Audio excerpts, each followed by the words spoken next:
또 이르시되 어떤 사람에게 두 아들이 있는데 그 둘째가 아버지에게 말하되 아버지여 재산 중에서 내게 돌아올 분깃을 내게 주소서 하는지라 아버지가 그 살림을 각각 나눠 주었더니 그 후 며칠이 안 되어 둘째 아들이 재물을 다 모아 가지고 먼 나라에 가 거기서 허랑방탕하여 그 재산을 낭비하더니 다 없앤 후 그 나라에 크게 흉년이 들어 그가 비로소 궁핍한지라 가서 그 나라 백성 중 한 사람에게 붙여 사니 그가 그를 들로 보내어 돼지를 치게 하였는데 그가 돼지 먹는 쥐엄 열매로 배를 채우고자 하되 주는 자가 없는지라 이에 스스로 돌이켜 이르되 내 아버지에게는 양식이 풍족한 품꾼이 얼마나 많은가 나는 여기서 줄여 죽는구나 내가 일어나 아버지께 가서 이르기를 아버지 내가 하늘과 아버지께 죄를 지었사오니 지금부터는 아버지의 아들이라 일컬음을 감당하지 못하겠나이다 나를 품꾼의 하나로 보소서 하리라 하고 이에 일어나서 아버지께로 돌아가니라 아직도 거리가 먼데 아버지가 그를 보고 측은히 여겨 달려가 목을 안고 입을 맞추니 아들이 이르되 아버지 내가 하늘과 아버지께 죄를 지었사오니 지금부터는 아버지의 아들이라 일컬음을 감당하지 못하겠나이다 하나 아버지는 종들에게 이르되 제일 좋은 옷을 내어다가 입히고 손에 가락지를 끼우고 발에 신을 신기라 그리고 살찐 송아지를 끌어다가 잡으라 우리가 먹고 즐기자 이 내 아들은 죽었다가 다시 살아났으며 내가 잃었다가 다시 얻었노라 하니 그들이 즐거워하더라 맏아들은 밭에 있다가 돌아와 집에 가까이 왔을 때에 풍악과 춤추는 소리를 듣고 한 종을 불러 이 무슨 일인가 물은데 대답하되 당신의 동생이 돌아왔음에 당신의 아버지가 건강한 그를 다시 맞아들이게 됨으로 인하여 살찐 송아지를 잡았나이다 하니 그가 노하여 들어가고자 하지 아니하거늘 아버지가 나와서 권한대 아버지께 대답하여 이르되 내가 여러 해 아버지를 섬겨 명을 어김이 없거늘 내게는 염소 새끼라도 주어 나와 내 벗으로 즐기게 하신 일이 없더니 아버지의 살림을 창녀들과 함께 삼켜버린 이 아들이 돌아오매 이를 위하여 살찐 송아지를 잡으셨나이다.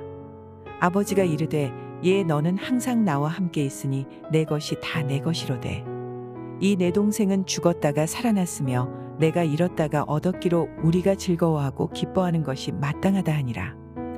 2월 24일 목요일 새벽 말씀 큐티를 시작하겠습니다. 믿는 사람이나 믿지 않는 사람이나 성경 가운데 나오는 그리고 잘 알고 있는 비유가 한 가지가 있습니다. 그것은 바로 탕자의 비유입니다. 많은 사람들의 마음 가운데 아버지의 심정을 선명하게 들여보내주는 이 탕자의 비유는 바로 예수를 믿는 사람이나 믿지 않는 사람이나 많은 감동을 안겨주는 비유이기도 합니다.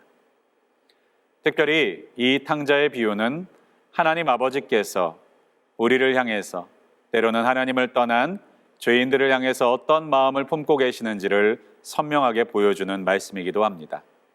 오늘 이 말씀을 통해서 우리 주님의 심정을 아는 은혜가 있으시기를 주님의 이름으로 축복합니다. 오늘 이 비유 가운데에서는 두 명의 아들이 나옵니다. 그중 둘째 아들이 바로 그 주인공인데요. 그 둘째 아들은 아직 아버지가 돌아가시기도 전에 아버지의 재산을 상속받을 것을 요구합니다. 당시에 아버지가 돌아가시기 전에 재산을 상속받을 경우에는 자신이 받게 될 양보다 극히 적은 일부만을 받을 수 있게 되었습니다. 그런데 이 아들은 그럼에도 불구하고 자신이 아버지의 곁을 떠나서 자신의 힘과 자신의 방법으로 성공하기를 원하고 있었던 것 같습니다. 아버지로부터 재산을 받은 이 아들은 그 재산들을 들고 먼 타국 땅으로 떠납니다. 그리고 그곳에서 살아갑니다. 그런데 그 결과는 성경에서 말씀하시는 것을 통해서 보면 실패로 끝나게 됩니다. 왜 이 둘째 아들은 실패하게 되었을까요? 첫 번째는 그가 자신이 받은 그 극히 적은 양의 물질이었음에도 재산이었음에도 불구하고 그것을 다룰 수 있는, 경영할 수 있는 능력이 없었다는 것을 증명합니다. 아버지로부터 배워야 될 것이 많이 있었고 훈련받아야 될 것들이 아직도 많이 있었음에도 불구하고, 다시 말하면 아버지의 때가 있었음에도 불구하고 자신의 때를 고집하면서 나아가는 바람에 그 아들은 자신이 감당할 수 없는 것을 맡게 되었고 그 결과 실패로 끝나게 되었습니다. 둘째는 자신에게 주어진 자유를 감당할 수 없었습니다. 아버지의 품에서, 아버지의 훈육에서 자라왔던 둘째 아들은 이제 아무도 자신을 가르치지 않고 돌보지 않는 환경 가운데에서 주어지는 자유를 누리기만 할 줄 알았지 사용할 줄을 몰랐던 것입니다.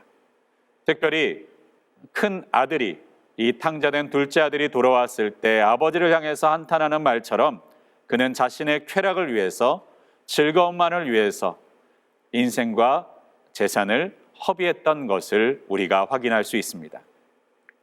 세 번째는 이 아들은 문제에 대처할 수 있는 능력이 없었습니다.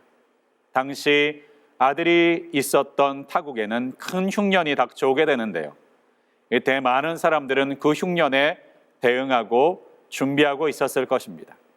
그러나 그 아들은 그 흉년을 극복해낼 힘이 없었고 모든 재산이 탕진되어 버리고 말았습니다. 이제 둘째 아들은 아무것도 갖지 못한 자가 되었고 모든 것을 허비한 사람이 되었습니다.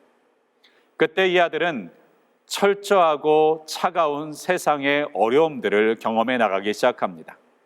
아무도 자신의 배고픈 배를 채워주기 위해서 돼지가 먹는 쥐염 열매조차도 쥐어주지 않는 안타까운 현실을 맞닥뜨리게 된 것이죠.